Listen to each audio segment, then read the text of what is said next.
All right, yeah, there we go. Okay.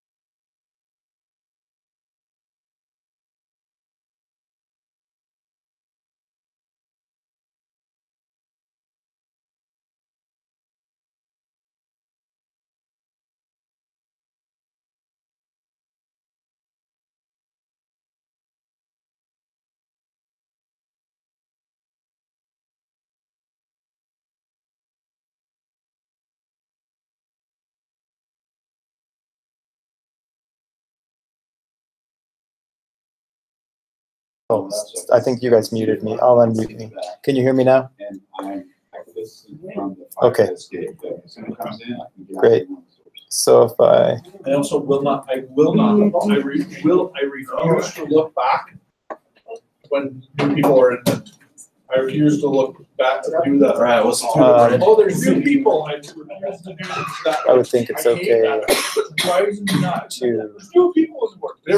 start recording. They're drinking next to like figure out. I'm like, I refuse to do that. I'm always like, nope. That's what you don't want. I also do not raise my baby blessings either. Like, it is not the Lion King. This is not like this is saying it's not Pride Rock. Yeah, exactly. This is not Pride Rock. But what's funny is my daughter has.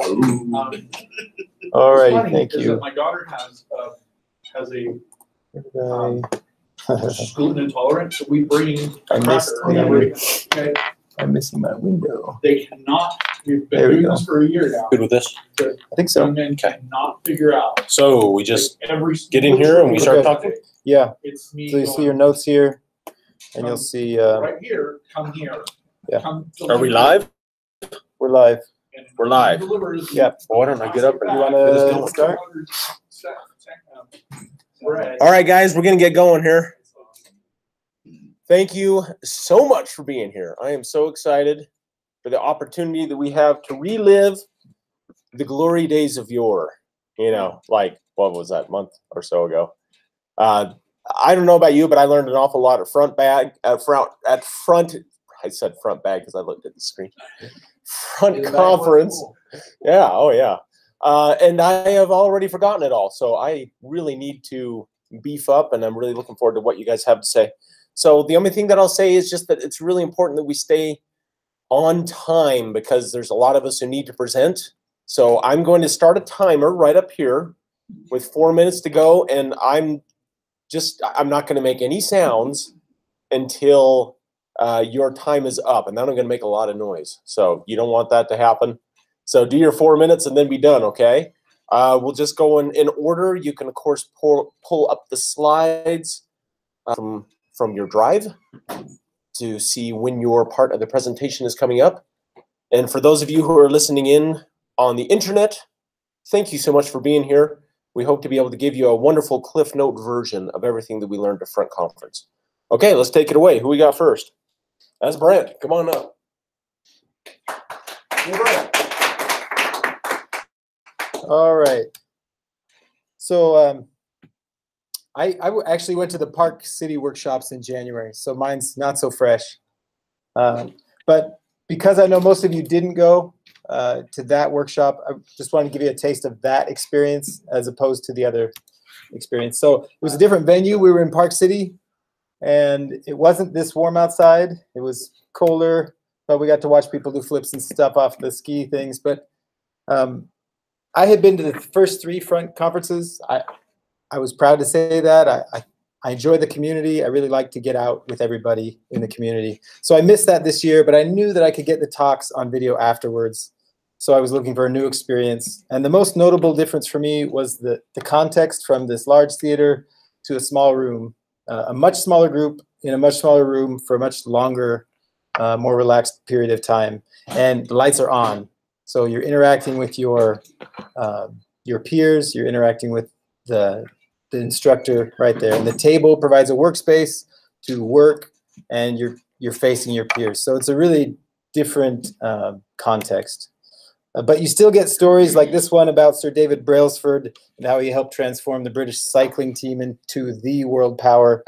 You know, before him, they were really kind of poor, and after they were great, including the Tour de France. And I really enjoyed his message about vision and how it can help if you have a really clear product vision, not just a company mission, but a product vision. It can help you get through the bumps and the complexities of a product delivery. In addition, the workshops provided, you know, a workbook where we work through principles, but then also practice, where I'm sitting down and we have turns to write visions for the products that we're working on, right? And there are chunks that you work through, and you have timers, and you stop and start, and you get feedback, and then you also, the swag, this kind of thing was more like a book and not so much. But and I have given this book out. I already had one, but I was able to share it with somebody else. I also am really interested in speaking and presenting and training, that sort of thing. So it was nice to see other approaches. For example, Bob Baxley presented a 2-hour training. He had, there were people, he sent out videos, invited people to prepare to present. And then when we were there, he asked for our experience giving critiques. And then we got around the table, one presenter, 2 reviewers, 2 reviewing the presenter, and 2 reviewing the reviewers.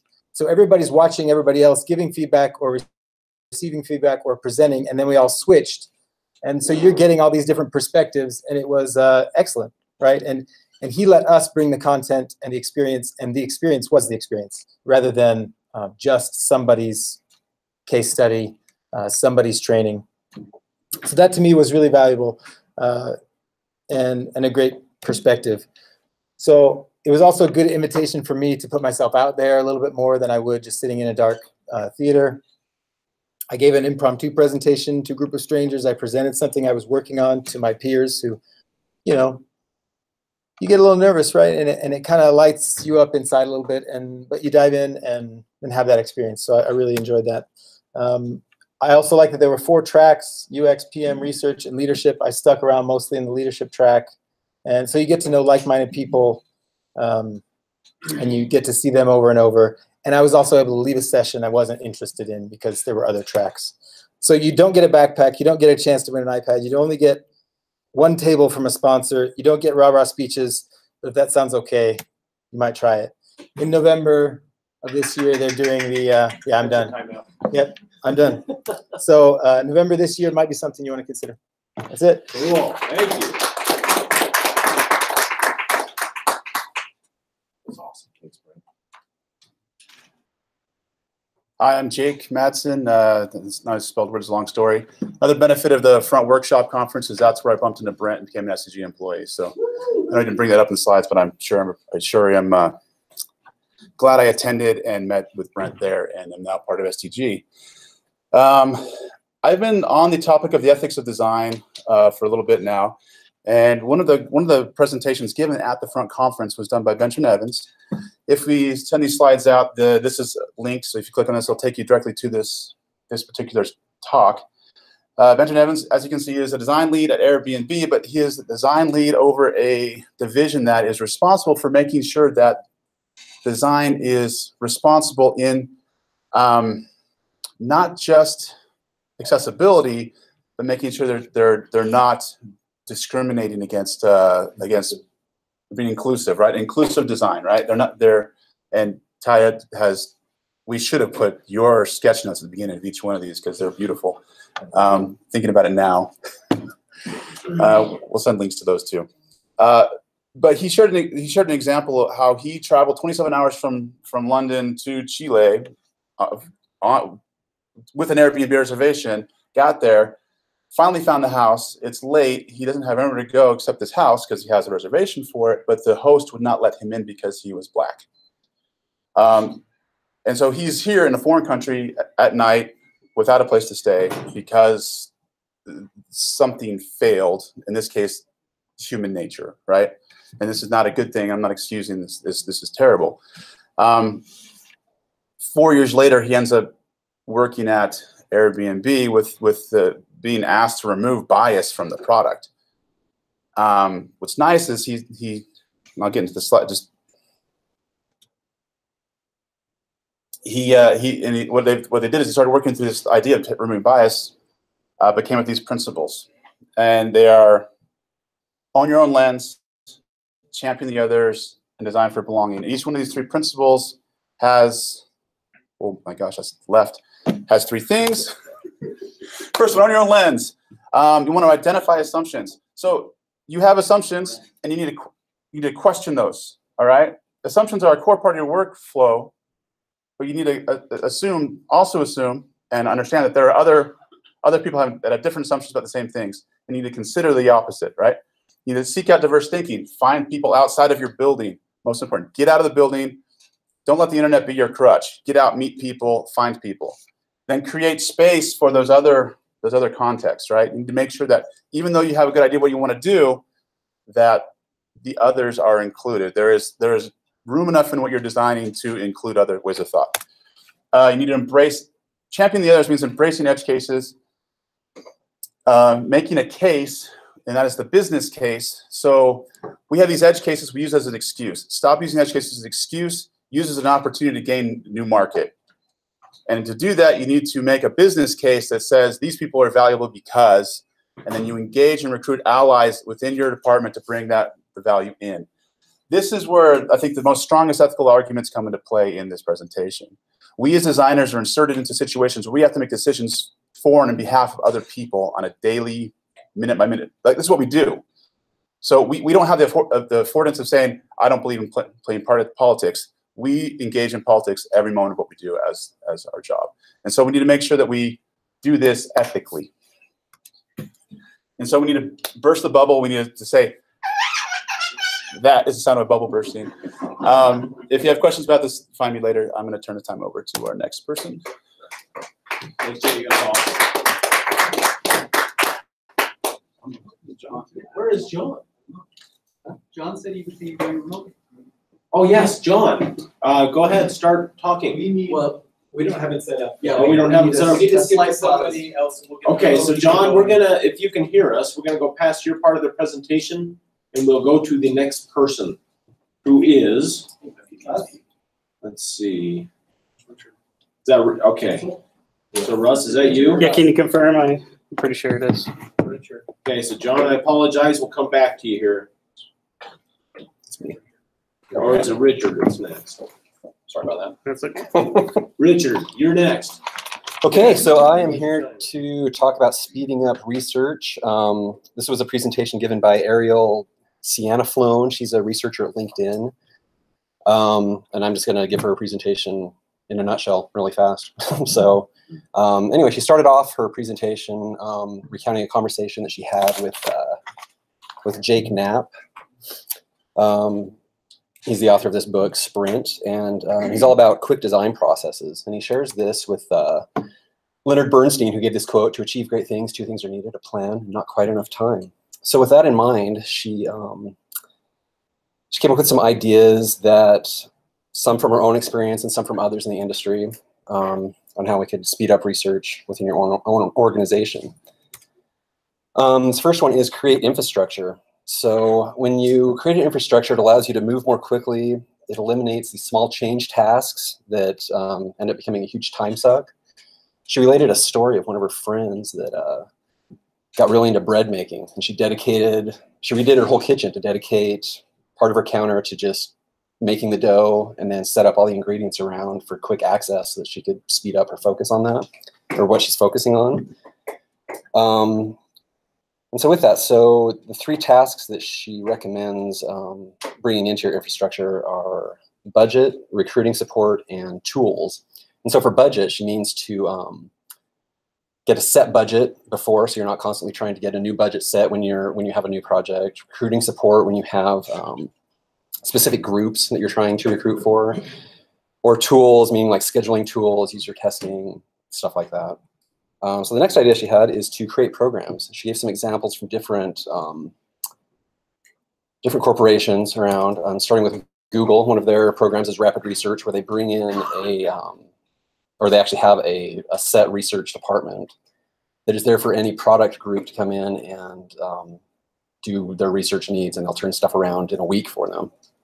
And then at Facebook, they have rolling research, where they recruit a group of people to come in. They set up blocks of time that product teams can then reserve time to go meet with them, and that's done on like every other week basis for them. And then LinkedIn does Research Bento, where they enable the designers to actually do the research. So they give them different tools and resources so they can do this, and then time with researchers to validate their findings. And these all have worked well for these corporations, but she also mentions that these should also be tailored for your own organization and the needs that you have. Okay, so the next one is to have a clear behavior-based objective. And with that said, that's not A/B testing.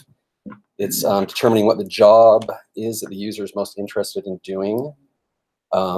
She said, like, we need to know whether they want to come in to execute or whether they're coming in to explore. And then once you determine that, you need to figure out what allows them to do that better.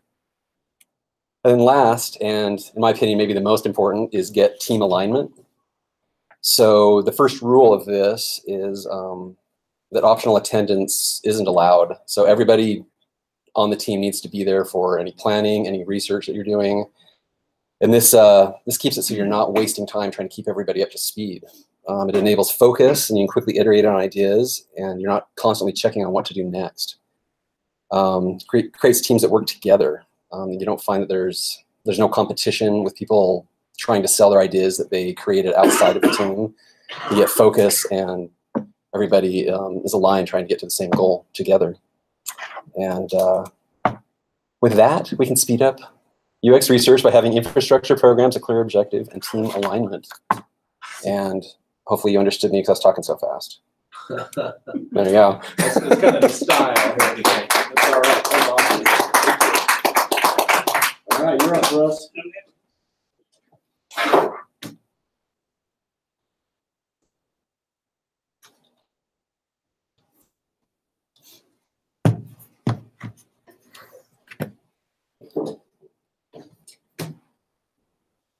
Okay, so this was from Chris Mayfield and,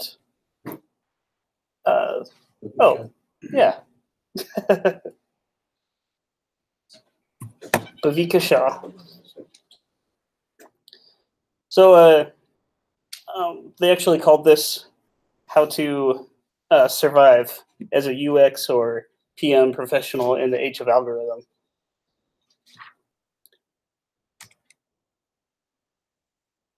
They gave an example of if you've ever read a book to a child with colors and shapes, and you've pointed out to these things, identifying them, you've already got the starts of what it takes to train a machine learning algorithm. So you'd point at that and say, this is a corn. Machine learning, for those who don't know, is a subset of artificial intelligence. And it's very commonly used in industries like ours. And one thing that Chris really wanted to bring up was how important it was to be able to communicate with the engineers and when to know which variation to use. And he brought up this chart specifically as a really useful tool. So in the lower left corner, you'll see the name of where this came from. You can look it up later. So Pluralsight, they have these training videos. And one of the things they offer is a skill assessment. So one of the questions that they asked themselves was, how might we entice users to watch more videos and act upon, the assessment results? And so they had a couple theories. And so what they did was they took a group of 1,200 people and broke them up into two groups. And they sent half of them a recommendation based on their assessment results to go and look at these other trainings. And the other half, they brought up specifically that there was a learning gap in their skill set or the things they've been interested in. And then they said, these things will help you fill that gap. And the ones where the gap was pointed out, they were 57% more likely to click on the links and follow through with those. What's interesting is that they did this all by email. So they save themselves a lot of time and money by not developing a production-ready algorithm, putting it into the product. They could just do this all very easily, low cost, and validate it before they invested the time and money. How am I doing on time? I don't see a Oh, clock. sorry, you got a minute left. Okay. Minute and 18 seconds. Okay. Directed discovery is something that they follow pretty closely in their project. And the second one in is the voice of customer. And this whole bottom row here are tools that they found specifically useful for artificial intelligence. So one not mentioned in this slide, but that they brought up specifically was the confusion matrix. And this is something that you'll see in statistics. So the upper left corner and the lower right corner, the true negative and true positive, these are good things. If you achieve those, when something doesn't meet user expectations and you get a false negative or a false positive, those things can be pretty bad depending on the scenario. You know, if you're getting a cancer scan, you know, maybe one that isn't quite as bad but annoying would be if your email filters out a valid email to your spam. Just assumed it was incorrect. We'll skip that in the interest of time. So one thing that they made really clear was machines are only as smart as we make them. Farley. Okay. Go ahead, you can do 10 more seconds. Sure. There's a quote from Google talking about how PMs and UX fit into this whole thing. So if you aren't aligned with a human need, you're just going to build a very powerful system to address a very small or perhaps non-existent problem. Cool.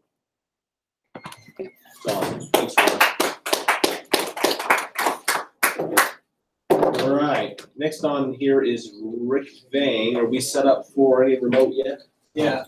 Let's try to do.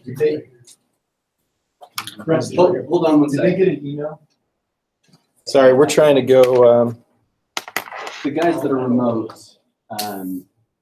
don't have permission to share their voices with the meeting. So we're trying to get that permission set up. Okay. Okay. Do you want to go on to one more while we're getting that set up? No, because Brent's computer is the presenting. Gotcha. Okay. So we will hold tight for just 1 second. If you are joining us by the intranets, thank you for your patience. Take just a moment. Was it a Hangouts email? Yeah, I should get something in there. STG email. I think David just wanted to just like your name on it. Oh, You want to resend it? Do you want to I can't resend it. It has to come from Ken. resend it? From who? Ken, who's running the meeting. That's the problem. We don't have Who's Ken? access to Ken is the IT guy. IT guy. Oh.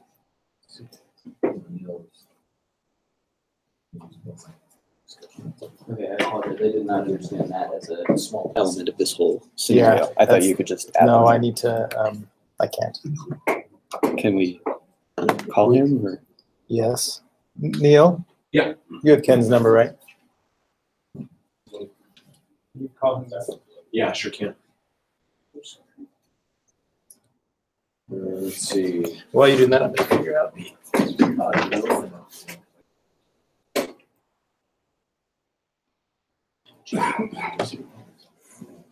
Okay.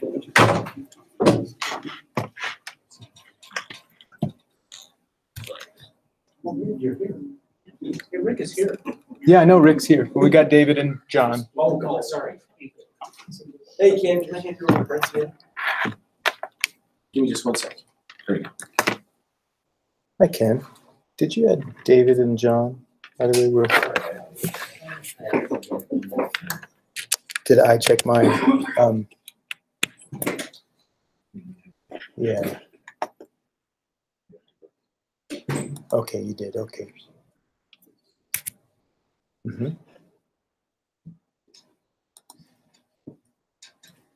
David Stoker. Okay.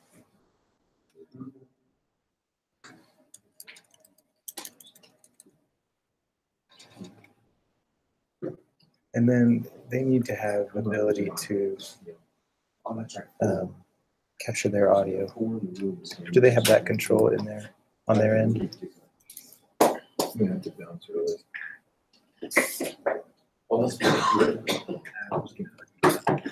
mean, can their audio be recorded, right?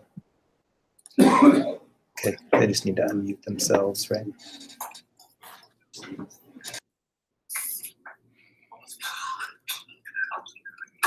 I mean, can their audio be recorded, right? Okay, they just need to unmute themselves, right?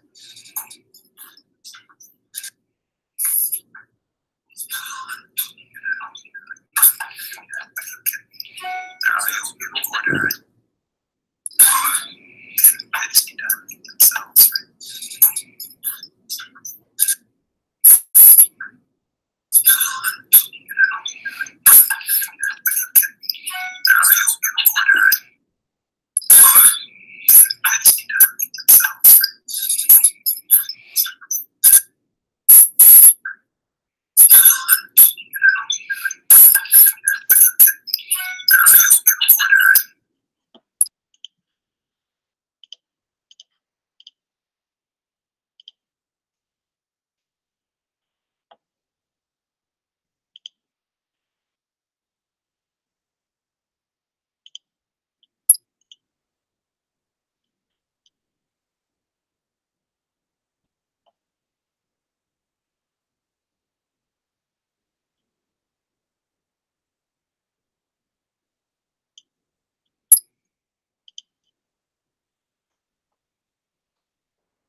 That's a delay.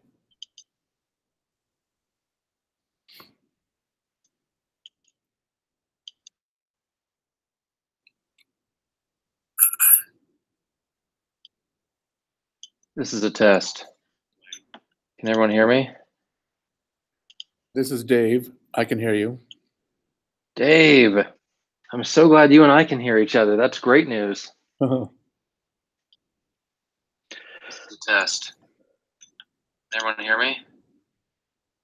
This is Dave. Okay. You and I can hear each other. That's great. I'm so glad you and I can hear each other. That's great news. Mike, I need to mute my. Test. Oh, Can everyone hear me? what we can do. First slide. Hold on. You and I can hear each Yeah, yeah. I need to mute my mic, and then we'll be good. Yeah, I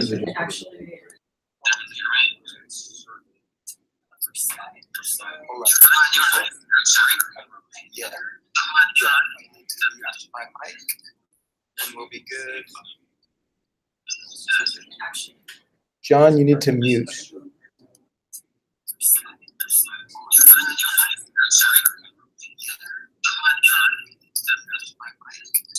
I mean, David. John, you need to mute. David needs to mute. John's going to that.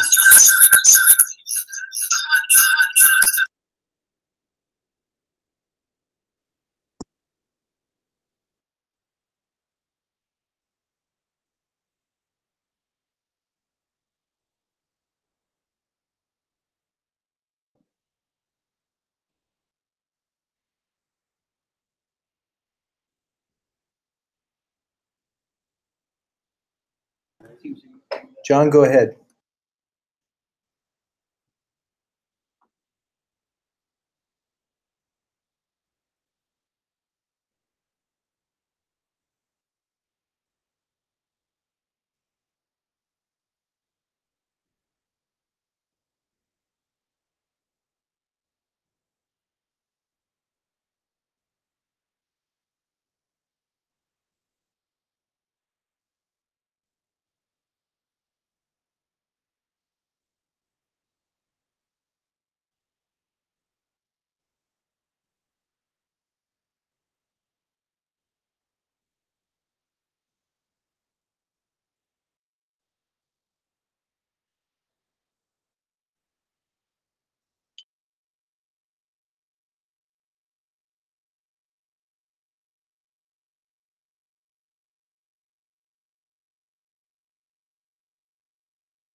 How about now? Can everyone hear me?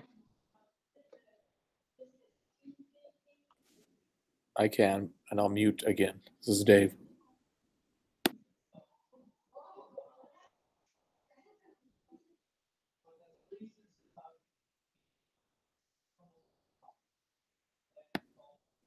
This is Dave. Yes, I heard you. Again. This is Dave.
Testing. This is Dave.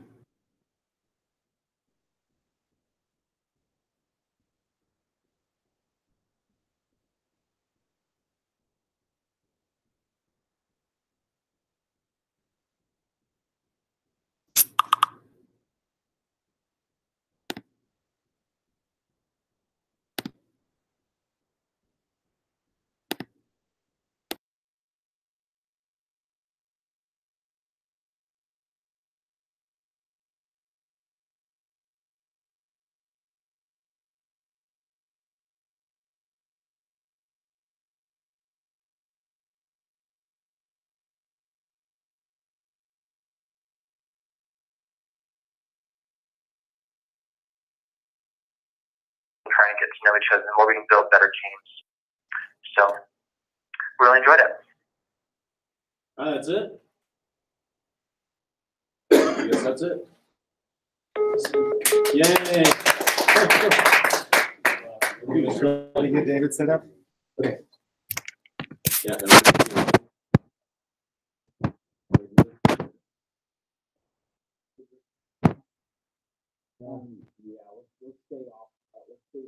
Outside of the building. Can you just do it on the phone? He's strictly in-house again. I can. You still there? Okay, David, we're trying to throw it over to you. David, the presenter.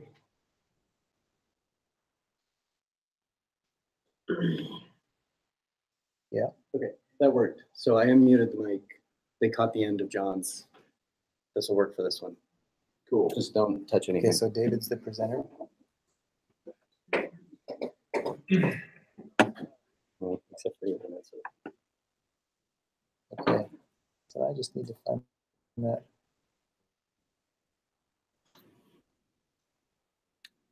Hey everyone, this is Dave Stoker. Can you hear me? You can hear David? I can hear you all. Okay. Hey everyone, this is Dave Stoker. Can you hear me? Can you hear me? Yes. We can. You can hear David? Hear David? Where's the loop? I can hear you all. I can hear you all. Okay. Okay. Hey everyone, this is Dave Stoker. Can you hear me? Can you hear me? Got an echo. A lot of echo. But we have to be able to hear it. This is how he's hearing it. Well, he can hear us through the microphone because I unmuted. We need to hear him. Right. And I was going to do that through the phone so we didn't get the Okay. echo. Do it through the phone. So David, can you answer your phone? I interviewed for an IT position. They didn't hire me. You're doing a lot better than I would have been doing. You don't see anybody look at that.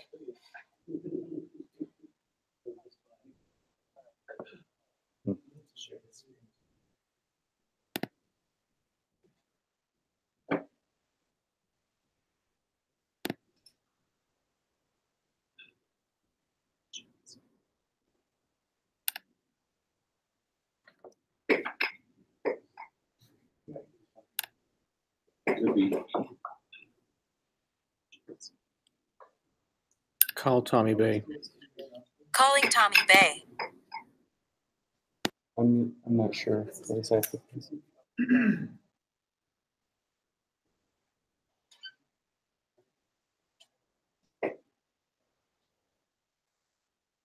Feels like this is history.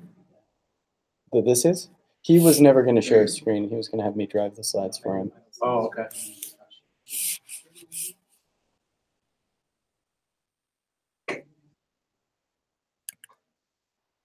Which we are still sharing, right? We're not sharing. What we're seeing there is David's screen. He's just not sharing. He's a presenter, but not sharing. Yeah, he had notes on his computer and didn't want to share his screen, so he was going to have me drive the slides from here, just like we did with John. Just to present there. Oh, we want to share our screen. Can you change us to the presenter?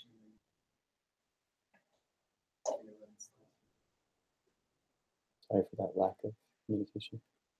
But that's if I can get him on the phone, which is questionable. Yeah, okay. So it looks like we are. All right. Okay, we're sharing. You go ahead. Okay, there we go.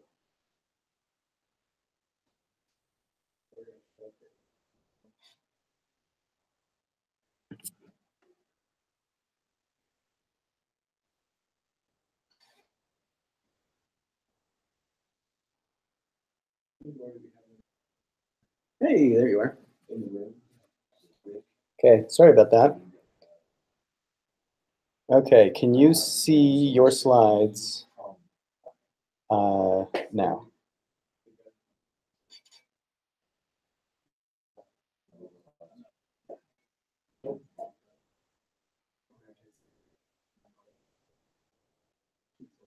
Okay.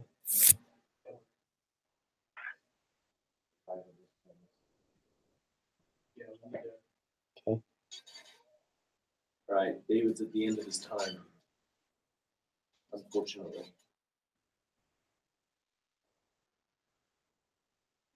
Where did we go? Okay. You see the desktop screen? Oh. Okay. He's sharing desktop too, because you just need to black drag the presentation over to the extended desktop. Okay, how do I do that? So go back to the PowerPoint. Okay, And then click and drag it okay. just to the right Oh, you want it over or here. left. I see. somewhere. Yeah. Can you see it now, David? And now just do the present again, and now it will go in that screen. Okay, great. Got it. Fire away, David. Hi, everyone. Sorry for all this trouble. Bad signal here in West Valley. All right, well, my take on all this is how it relates to the product team. And I've taken away a few things here that, from different speakers that speak to that, I guess. So where I'm working, the company is rebuilding the software with a new effort towards good usability and modern UI and using more current programming languages. But we have kind of a mix of different people trying to get together for the first time. We have core developers here in Salt Lake City, remote developers.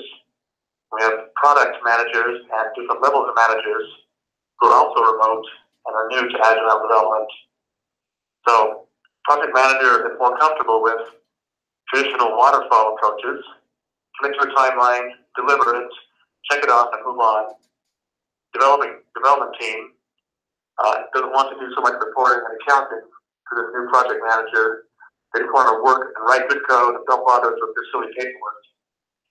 And I'm here doing the first real attempt to show value in UX and UI design that the companies have done for this software. So I think we can move to the next slide, Ariel.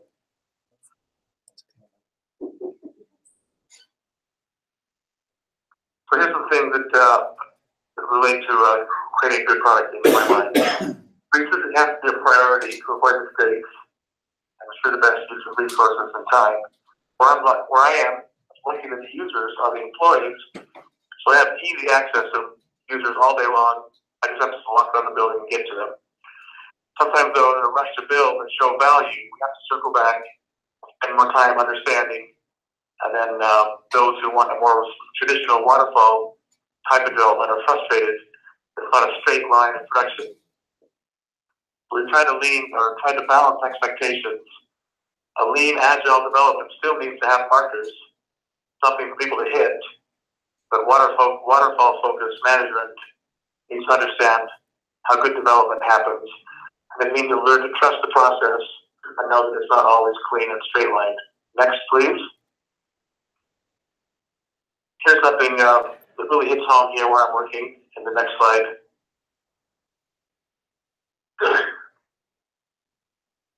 Developers can feel like they're too busy to sit with users.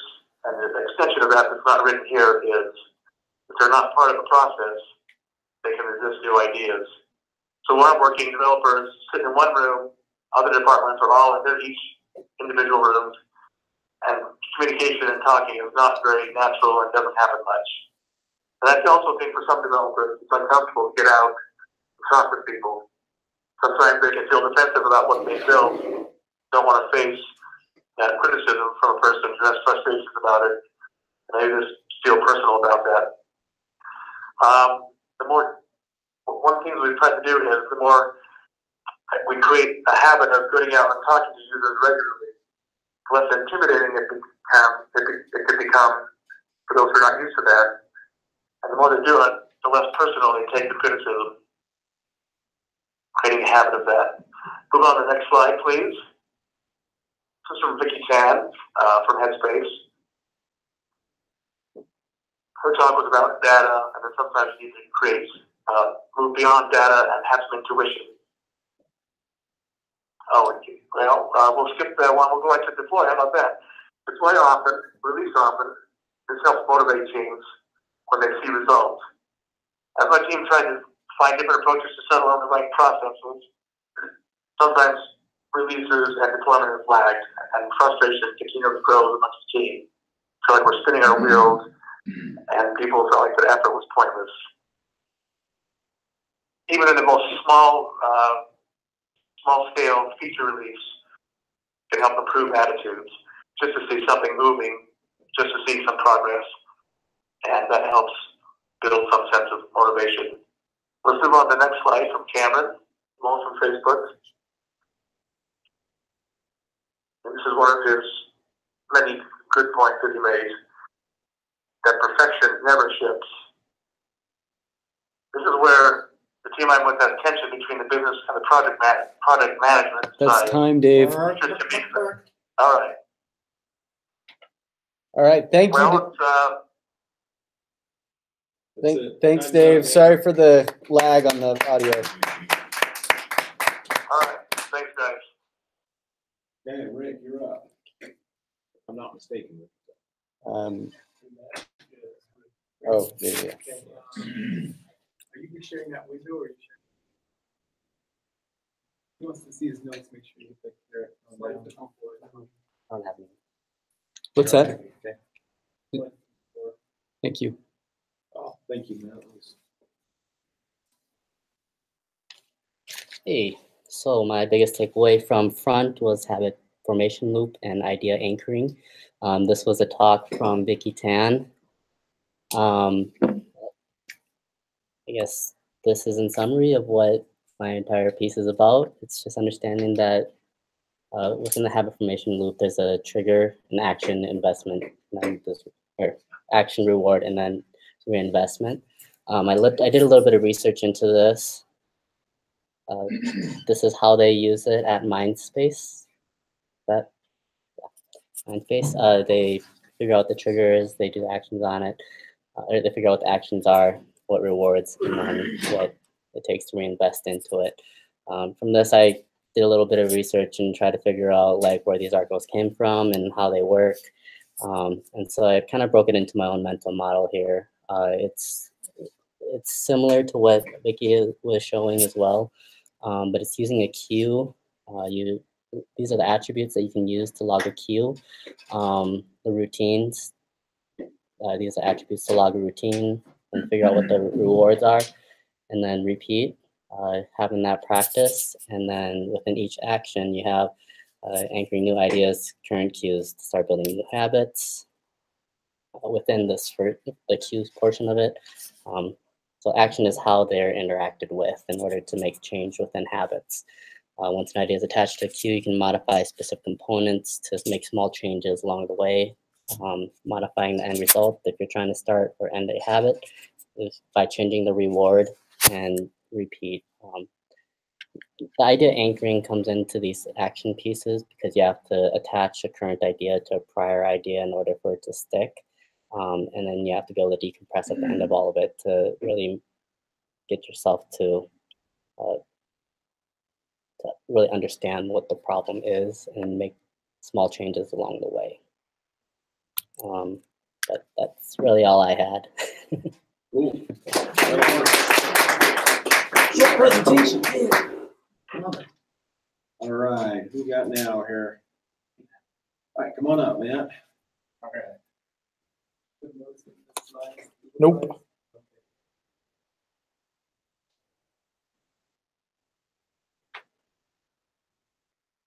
Okay, so mine was on we are facilitators. So the slide. So I'm focusing three points where facilitators were mentioned during the conference. First was Raina Wiles, and she had a facilitator definition that I really liked. This was in line with something that I've talked about. It says an on-the-ground force that helps teams solve problems better together. I love this, the idea of understanding dynamics of teams. One of the things we should do is guide and listen, and then we help shape process. One of the other takeaways I felt from hers was the idea of decentralizing your intelligence. Make sure that you're not the only one holding all the answers. So then my next one was Cameron Moll. Cameron Moll is a design hero of mine, and I was really excited. He was one of the people I was really excited to see here present. This was quoted this is actually a member on his team, Shaylee Nuan. And she says, we love to facilitate work amongst teams. And she said that invites conversation, encourages, and I think that encourages conversation, collaboration and conversation among the teams. And then finally, Ben Peck, he mentioned, as designers, we have this ability to be facilitators to create and visualize the ideas of anyone within the organization. And he talked about breaking down barriers, understanding the struggles of each part of the team, design, engineering, and product. And those were my takeaways. We as designers should be facilitators. So, Great. I love all the brief presentations. They're amazing. Okay. All right. I'm assuming that for anybody to hear me, I need to speak into this on the call thing. Cool. Okay, alignment and autonomy. Am I on the clock? Okay. You are. Great. So this is a theme that I heard throughout. I picked a couple of things to share with you. The first, Richard brought up Ariel's experiences and going through design sprints and stuff. And one of the takeaways that he shared that also resonated with me was getting the whole team involved and aligned creates speed and efficiencies. She said, because we were all there together at this design sprint, we were really able to move so quickly. When you do this, it changes so much the dynamic of the team because you're working on a project together. And we see that on our team as well. The more that we can get alignment by getting everybody involved, especially in research, then we are moving in the same direction. We can move faster. We don't have to explain ourselves because they were there. They experienced it for themselves. Amanda Richardson shared this awesome anecdote about sitting in a conference room with they were about to close a round of funding, and so they were there with the investor, a bunch of their C-level people, and somebody brought up some numbers, and they didn't jive with the reports that they had. And anyway, this misalignment of data cost them the funding round. It was a huge blow to their company, Hotel Tonight. So they spent the next 2 years trying to solve that problem and figure out a way that they could align the whole company in terms of how they handle data. What they ended up doing was something really cool and innovative. They created a data division that did not answer to anyone. It was its own thing, and they ran it like a product where they had a product manager, a product team, and because they did that, the entire company was able to align on a single way to deal with data, to analyze it, to get answers to their questions, a single source of truth. Anyway, super cool. And then Nate Barrett, really enjoyed his presentation. He talked about how his company went out and did all this research about how do we create a great team structure? How do we form the best organization we can? And they found a lot of cool models. Basically, all their research pointed to autonomy is key. He said autonomy is motivating. Trust is greater than control. You don't overburden process if you give autonomy and give the ability to the team to make decisions. The people who actually have the full context of the problem. Anyway, he also went on to talk about a team structure that Spotify uses that they ended up implementing, where you have product squads that have autonomy to decide what to build, how to build it, and they have boundaries, of course. But then there are also these product chapters where you get all the product management together, product design together, front end dev, back end dev, QA, and they get together and align. And like in product design, for instance, they would get together, they would discuss best practices, they would create these like the visual libraries, the artifacts that actually create more autonomy for the other teams, because then they know the bounds within which to function, right? So they can say, they don't have to worry about clearing designs across to everybody because they already have this alignment across all the designers, which is super amazing, cool concept. And we see a little bit of that in our teams at the church, which is really cool. The designers come together and do those things. Anyway, my big takeaways: team alignment increases speed, company alignment increases efficiency, chapter alignment or those inner groups increases autonomy, and autonomy breeds motivation, fulfillment, and success. Right. Thank you. Without the person.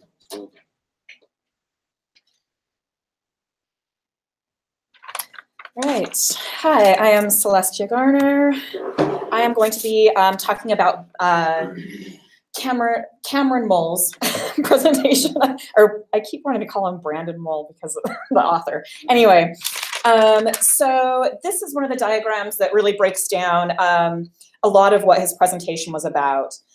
So I guess if I go back up, his presentation was called When We Align, and he is the design manager for Facebook. So he really talked about how we align. And so how he laid this out was talking about unity over uniformity, chemistry over culture, people over success, and that the input should be greater than or equal to the output.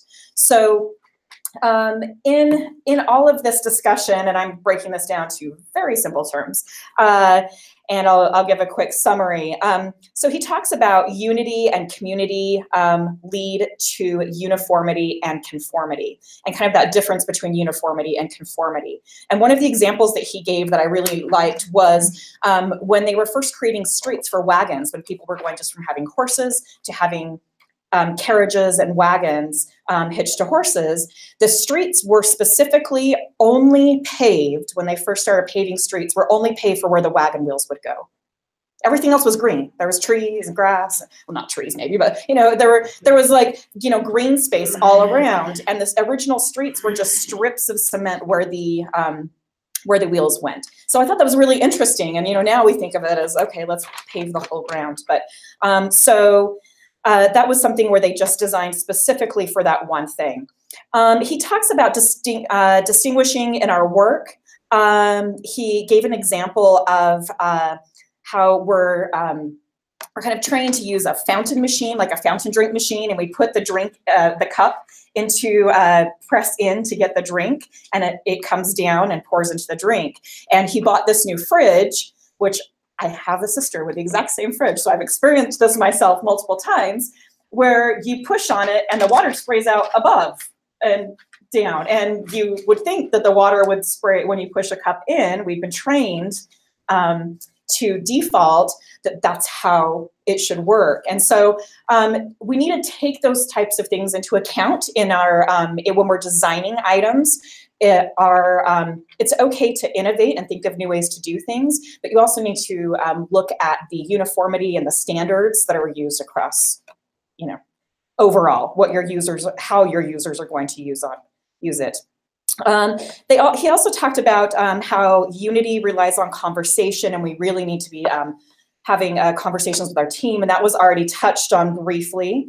But he did say that they have a weekly meeting where they're asked to do one creative thing outside of work, just to help increase creativity and promote creativity within the team. That's a quick summary of that part. All right, in summary, let's see here. Okay, this was his main summary slide. And this was talking about the people over process. He says, listen to align, don't be a jerk. Don't let essentials get lost in minutia. Have strong opinions, but loosely held. Ship imperfect products. Done is better than perfect. Just get something out there. To be done with a product is better than being perfect. And empower all voices in the room to contribute. Thank you. Whoa, right before All right, I'm heading up there. Right? That's me? Yeah. I've got just so everyone knows how fair I am, I got a huge timer started on myself. Who's going to make the funny noise? It's going to be me. Oh, no, go ahead, Brent. That's great. If you want to take over that role, that'd be amazing. Okay, so I noticed a common theme throughout the conference having to do with soft skills. Sorry, I forgot that. Grab my notes. This was not at Front Conference, but this is something that really stood out to me from a Medium article by Seth Godin. Let's call them real skills, not soft. Real because they work, because they're at the heart of what we need to do today. Okay, so here's some of the little bits and pieces on soft skills that I picked out of the conference.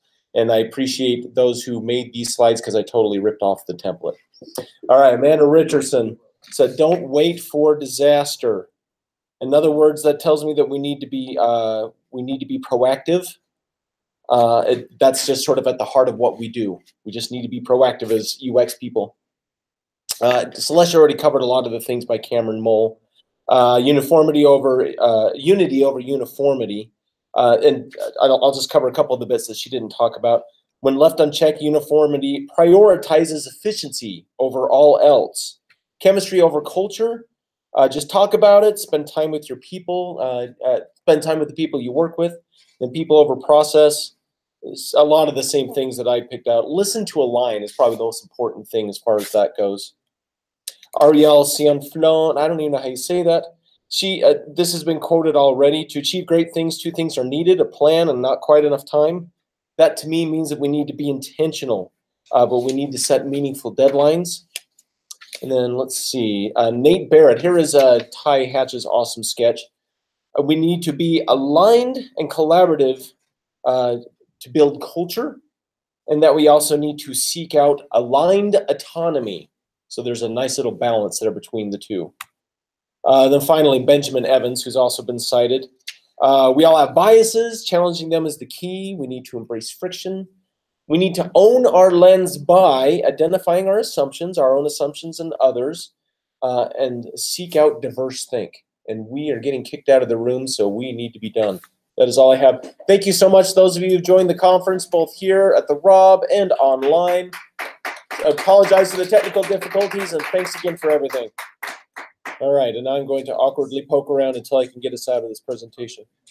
Now we're out. Looks like we're out. No, we're not out. I got it. Cool. Thanks, Brent. All right, let's run from the room.